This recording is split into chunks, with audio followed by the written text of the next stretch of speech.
Alabado sea Jesucristo, bendito sea el Señor que nos regala poder estar en esta noche meditando en los misterios centrales de nuestra fe.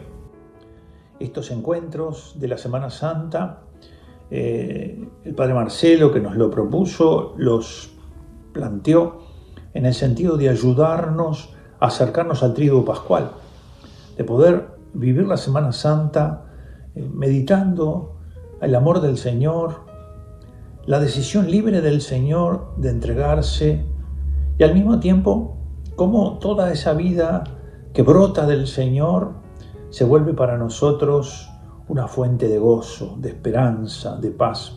Y todos los acontecimientos que se meditan a lo largo de esta semana son claves de comprensión para nuestra propia vida. Hay cosas que ocurren que están muy cerca nuestro y que a veces acontecen y que nosotros respondemos de la misma manera. Por eso, la Semana Santa también es como una suerte de fotografía de la humanidad. Es decir, se puede ver a lo largo de la historia, no solo en Pedro su comportamiento, sino también en otros hombres. Se puede ver a lo largo de la historia, no solo en Pilato su comportamiento, sino también en otros hombres. Se puede ver a lo largo de la historia no solo en Juan, en las mujeres, ese comportamiento que tuvieron, sino también en otros hombres.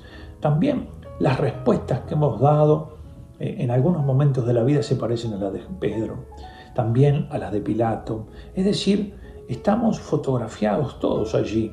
Y por ello, el meditar esta realidad hace que nosotros podamos descubrir lo que el Señor espera de cada uno de nosotros y cómo debemos vivir nuestra vida en unión con Él, en comunión con Él.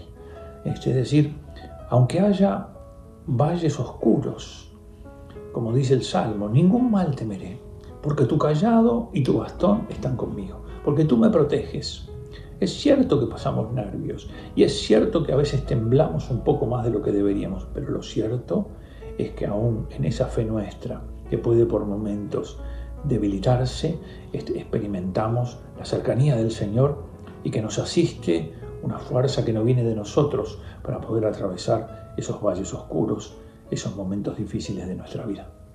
Vamos a rezar, vamos a comenzar con la oración en este día de hoy, en este encuentro que tenemos y que espero que el Espíritu Santo te regale la gracia de poder interiormente encontrarte en estas realidades, que tú puedas reconocerte, que puedas reconocer algunos comportamientos tuyos o que puedas reconocer que aunque el Señor muchas veces te dispensa su amor y su gracia, has estado tan preocupado por otras cosas que el Señor ha golpeado la puerta de tu corazón y en cambio muchas veces lo ha encontrado cerrado.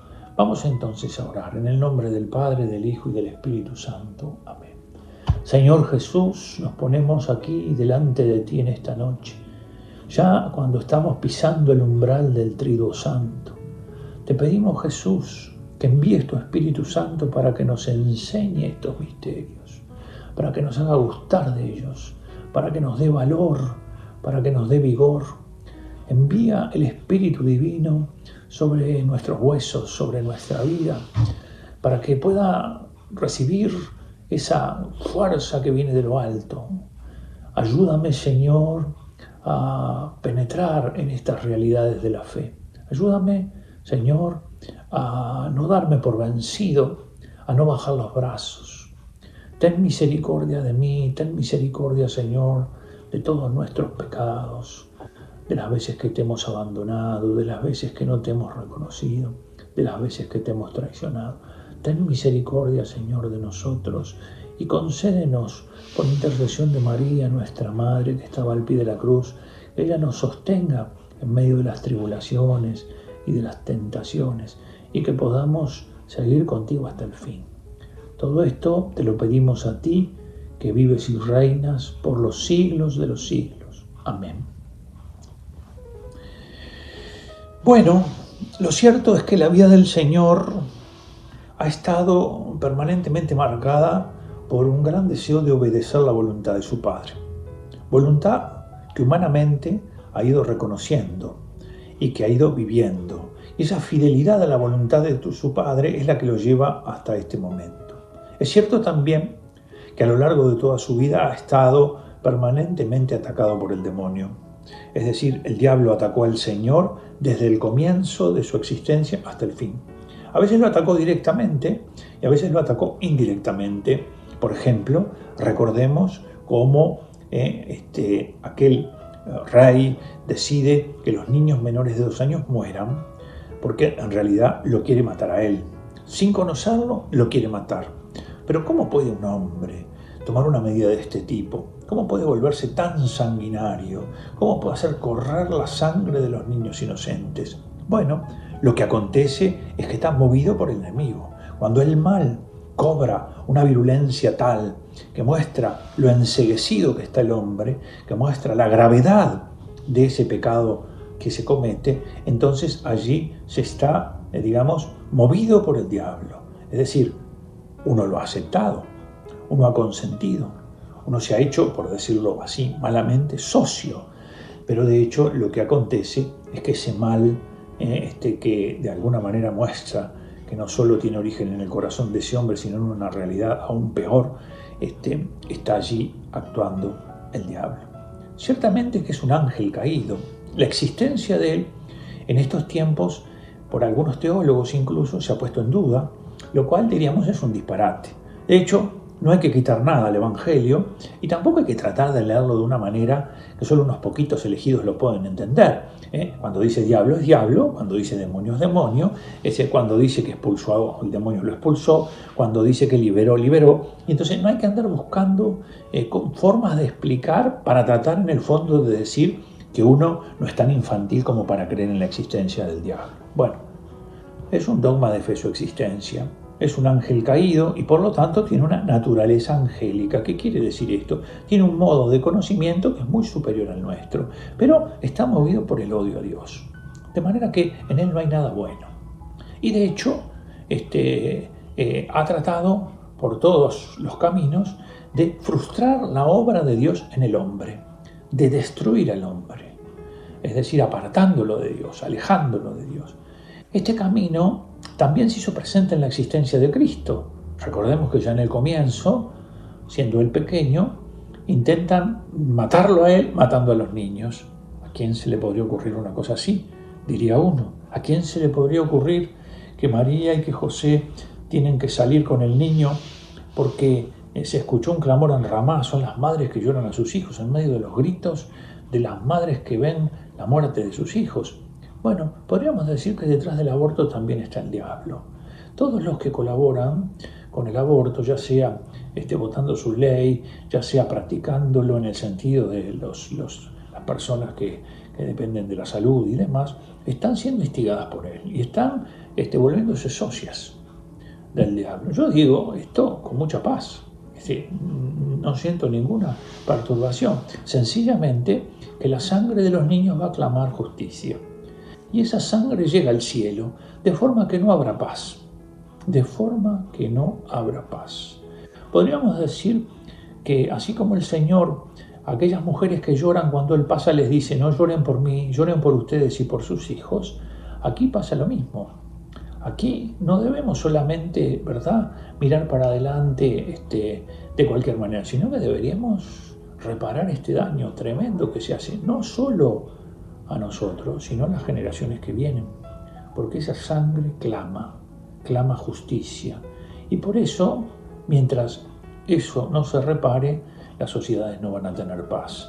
Bueno, el enemigo está allí moviendo, ¿verdad?, determinadas realidades. Todos los que actúan están haciéndolo de mala voluntad, seguramente no, pero lo cierto es que en su origen eso está inspirado por el diablo. Por eso el demonio lo atacó desde el principio, ya desde ese comienzo vemos un hecho. Podríamos saltar al comienzo de su vida pública, las tentaciones en el desierto. Lo cierto es que allí, como si fuera en una antífona, el enemigo le ha dicho, si eres el Hijo de Dios, haz tal cosa, si eres el Hijo de Dios. Por lo tanto, al acercarse ese momento culminante, el ataque fue mayor, de mayor intensidad. ¿Por qué? Porque el enfrentamiento estaba en un momento decisivo. El enfrentamiento entre la fidelidad al Padre por este camino, se encontraba ya en el momento de su cumplimiento. En el Evangelio de Juan, en el capítulo 14, versículo 30, dice el texto: llega el príncipe de este mundo que en mí no tiene ningún poder. Llega el príncipe de este mundo, así se lo llama en el Evangelio según San Juan, príncipe de este mundo. Y cuando dice que en mí no tiene ningún poder, justamente alude a que la entrega del Señor es también libre. En el Juan se ve totalmente claro: nadie me quita la vida, sino que yo la entrego. Por eso, la tentación, si tuviéramos que expresarla, la tentación permanente que el Señor tiene, en realidad tiene que ver con el camino por el que el Padre está realizando esta obra salvífica. Es decir, el no ir por allí, no ir por ese camino que el Padre le indica, no ir por la humillación, por el sufrimiento.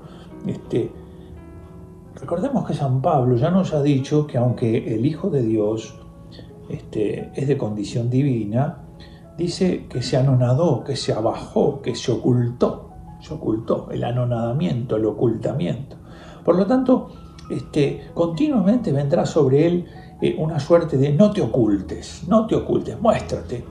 Recordemos que la obra de Dios, Dios no se la revela al enemigo, y al mismo tiempo lo que pasa dentro de la mente del Señor como de la nuestra no lo conoce, lo que está en nuestra alma. Lo que sí es cierto que este modo de conocer angélico del enemigo hace que vea, ¿verdad?, en los efectos, en las causas y los efectos, ve que en este hombre Dios actúa de una manera increíble, que los hombres en la medida en que se encuentran con él se transforman, que su palabra tiene un poder tal que arranca del pecado y del mal a muchos. Y por lo tanto, desde aquí hay una acción de Dios poderosa. Nunca hubo ninguna acción de Dios tan poderosa como en el Señor, porque era Dios.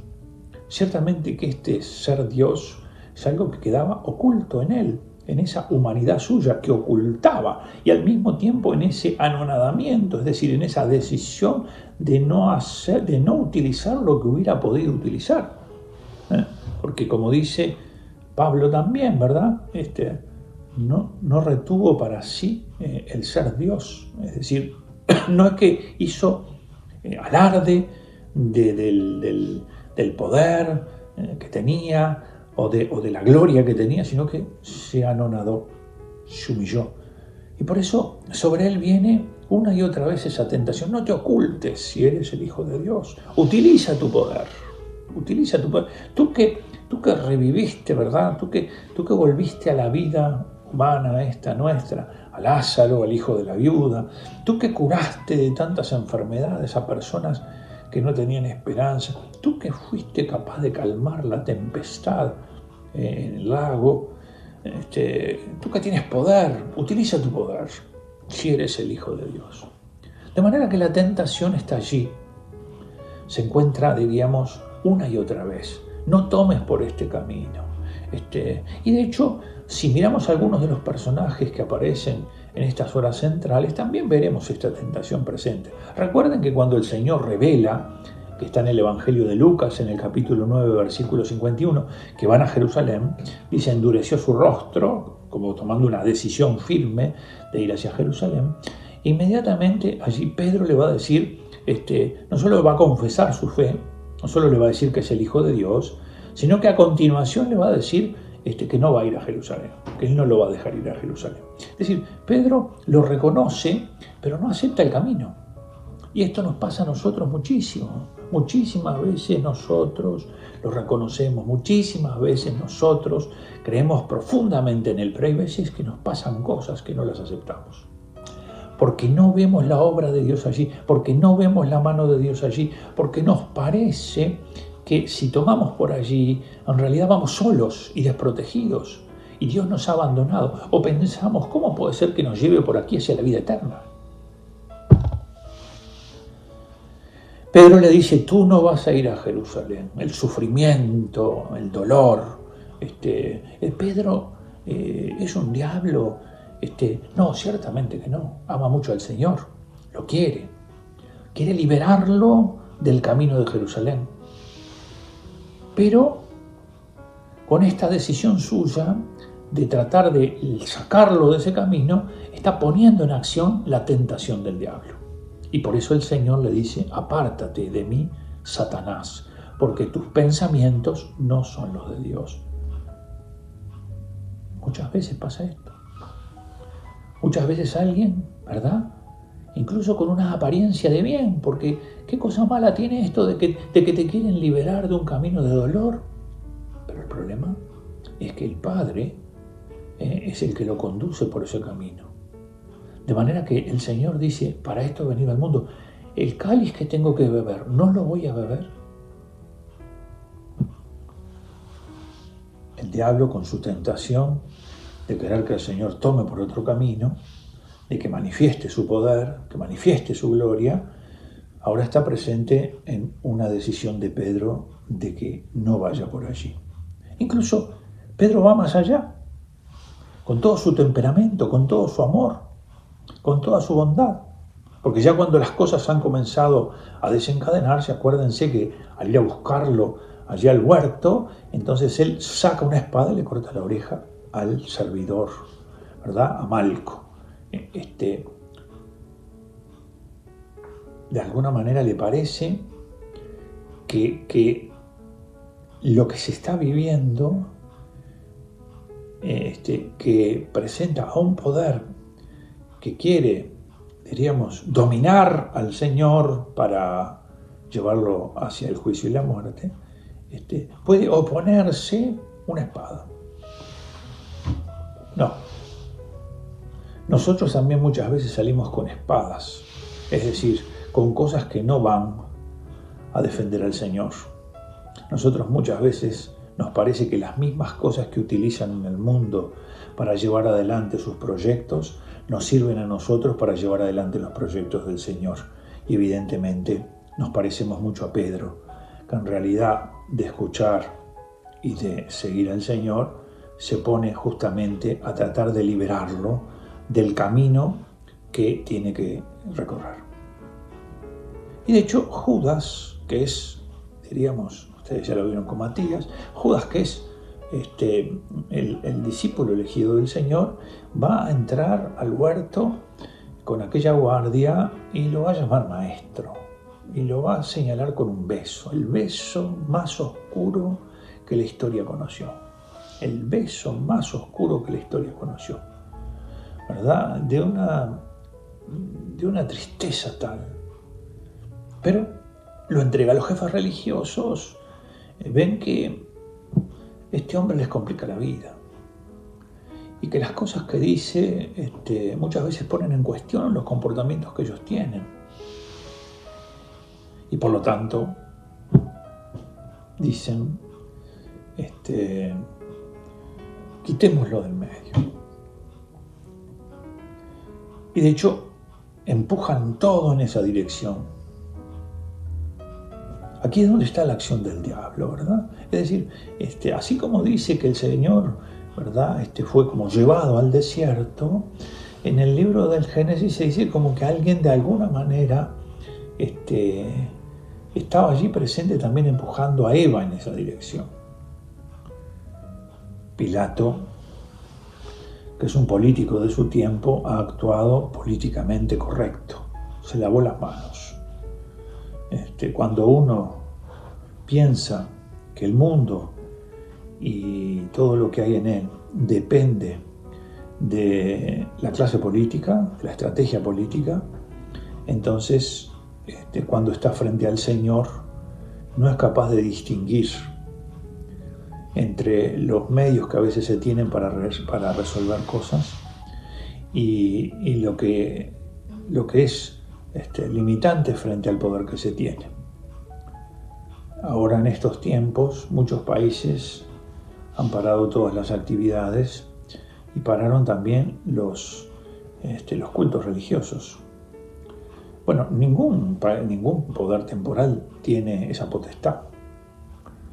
De buena manera, tratando de colaborar, muchos obispos han favorecido que no haya culto presencial, pero sabiendo que un pueblo que no tiene a Dios a veces discierne mal, su esperanza decae y se debilita.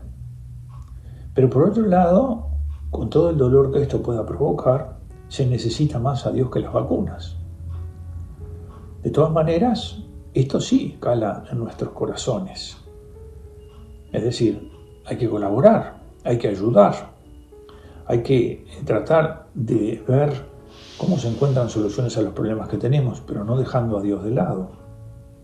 Por eso el culto, aunque no es público, aunque es en el ámbito reservado, igual se celebra, porque este mundo no puede existir sin la Eucaristía, no puede existir, como decía el Padre Pío, podrá existir sin el sol, pero no sin la Eucaristía, y esto es lo que le pasa al mundo en el que vivimos. Lo cierto es que nuestro Señor camina hacia la pasión con mucha libertad. Hemos visto a Pedro, que ha puesto en acción los planes del demonio. Hemos visto a Judas, que los ha puesto en acción, a los jefes religiosos y a Pilato, todos por distintas motivaciones. Lo que visiblemente se observa es que algunos por debilidad han puesto esto en acción, otros por ambición, otros por envidia, otros porque se han frustrado, porque esperaban otra cosa, no creían que íbamos a ir por otro camino y al final llevamos este camino, y otros por odio.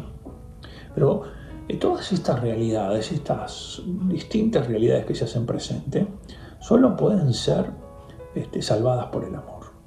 Solo pueden ser salvadas por el amor.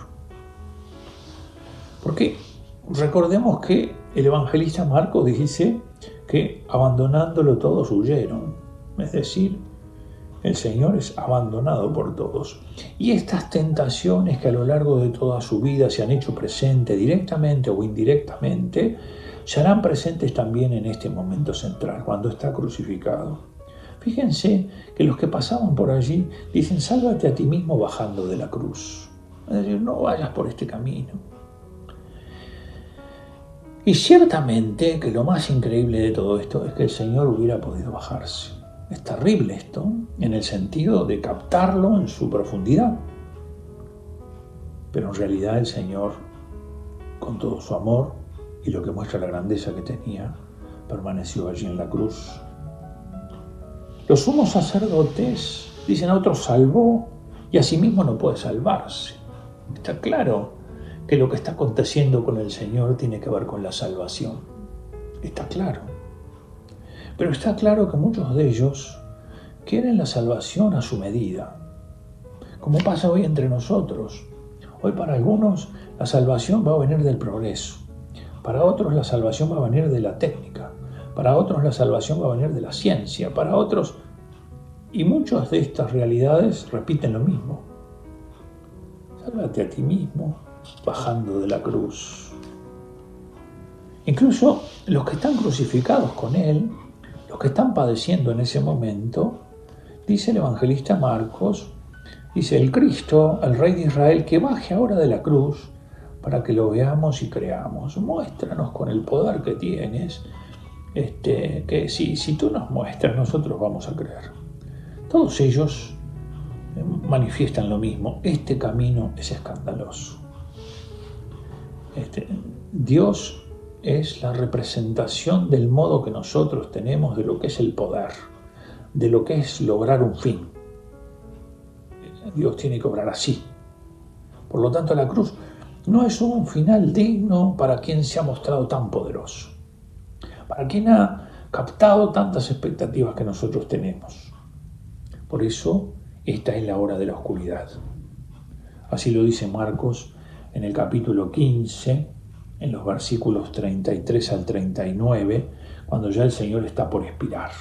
Esta es la hora de la oscuridad. Dice que cuando el Señor expiró, se rasgó el velo del santuario en dos, de arriba abajo.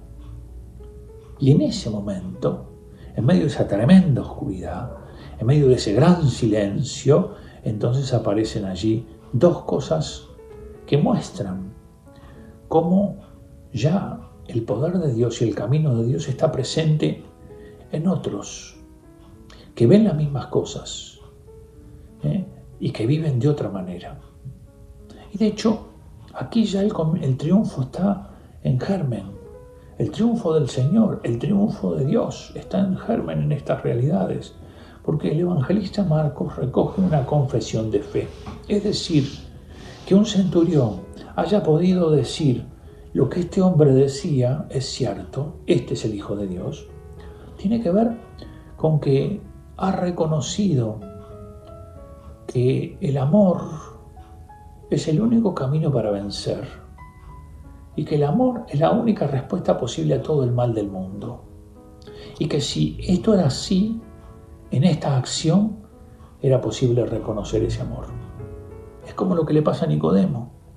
Nicodemo fue de noche a ver a Jesús, conversó con Jesús, quedó lleno de interrogantes. El Señor termina su conversación con él diciendo: tú eres maestro de Israel y no sabes estas cosas. Entonces, ¿qué enseñas? Pero ese hombre que fue de noche es uno de los dos, junto a José de Arimatea, que pide para bajar el cuerpo muerto del Señor de la cruz. La sombra de la cruz estaba sobre Nicodemo. Nicodemo sabía que si existía un amor capaz de rescatar al hombre de todo mal, tenía que ser un amor grande, que con su poder y con sus estrategias pudiera enfrentar al mal y vencerlo. Y de hecho, lo había reconocido allí, en Jesús. Por eso, la confesión del centurión. Y se nos dice que las mujeres estaban allí. Las mujeres que lo habían seguido desde Galilea a Jerusalén. Esta oscuridad que se cierne y que el texto nos deja ver en el capítulo 15, en de los versículos 33 al 39, me parece que también deja ver algo muy importante. 15:33 en adelante dice: cuando llegó la hora sexta, se oscureció toda la tierra. Esta oscuridad, ¿verdad? Lo que deja ver es que la comunión con Cristo hace que los hombres por la fe traspasen la oscuridad, pasen en medio de la oscuridad. Es decir, la oscuridad no los atrapa, no los somete, en la medida en que permanecen en la comunión con Cristo, como estas mujeres.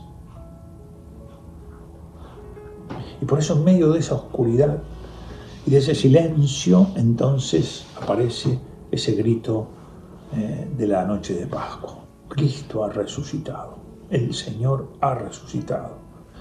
Y no está aquí. No está aquí. Y esto es muy importante para nosotros, para vivir nuestra fe. A veces nuestra fe es la fe de los que están todavía mirando el sepulcro. Como María cuando le dice: si te lo llevaste, ¿dónde lo pusiste? Está frente al Señor y está llorando. Está frente a Él, pero no lo reconoce.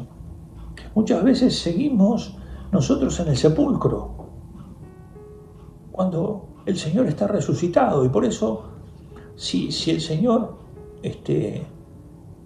estuvo y hizo determinadas cosas que son maravillosas y las recordamos con alegría, a decir que está, la diferencia es la resurrección. Y la clave es la resurrección. Y no podemos prescindir de la resurrección. Un cristianismo sin resucitado es un fracaso. Nuestra fe es vana, dice San Pablo. Cristo está resucitado en medio de nosotros. No vamos solos frente a nada de lo que nos acontece. Ciertamente que nos tiemblan las piernas, pero tenemos nuestro corazón en el cielo. Sabemos a quién servimos. Sabemos que no nos abandona. Sabemos que nos cuida. Sabemos que va con nosotros. Sabemos también que ahora todo lo que vivimos, incluso en las horas de oscuridad, nos permitirá unirnos más a Él. No está aquí. Por eso Cristo ha resucitado. Y esto se dice únicamente de Cristo, solamente de Él. Y aunque nosotros traducimos ha resucitado, a veces con otras expresiones, como a veces decimos Cristo vive, Y entonces de pronto uno ve por allí un mural en donde dice el Che vive, Artigas vive, es decir, vemos que personajes de la historia aparecen también con ese tipo de expresiones. En realidad todos ellos están en sus tumbas y han muerto y aguardan el juicio final. Es decir, no es lo mismo, no se puede decir de ningún otro lo que se dice él. Cristo ha resucitado. Si Jesús no hubiera resucitado, entonces vana es nuestra fe. La resurrección de Cristo, esa resurrección, ha hecho que se introduzca en el mundo algo verdaderamente nuevo, que no era esperable, que cambia el mundo y cambia la situación del hombre, cambia tu situación. Por eso, escuchar los testimonios sobre la resurrección del Señor son escuchar realidades que muchas veces son difíciles de expresar. ¿Y por qué? Porque superaban la experiencia que aquellos hombres tenían sobre esa realidad. Recuerden que los discípulos, cuando están en el monte de la transfiguración, hablan de qué significaría aquello de resucitar de entre los muertos. Ellos no lo sabían, pero tenían que aprenderlo. ¿Y cómo lo iban a aprender? Encontrándose con la realidad. Por eso, si solo creemos que esto de Cristo es salir de la muerte para volver a la vida, es como si dijéramos redivivo, entonces sería un milagro, pero eso para nosotros no cuenta. Y no habría cambiado nada en nuestra existencia. No es lo que vivió Lázaro. Ahora ha ocurrido algo nuevo. La resurrección de Cristo ha introducido en el mundo el origen de una vida que ha roto con las cadenas de la muerte. Él es el portador de una vida nueva. En la resurrección del Señor se ha alcanzado una nueva posibilidad de ser hombre. Él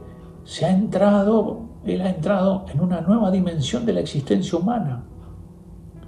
Esta vida nueva que el Señor trae es aquella que tiene su origen en la inmensidad de Dios.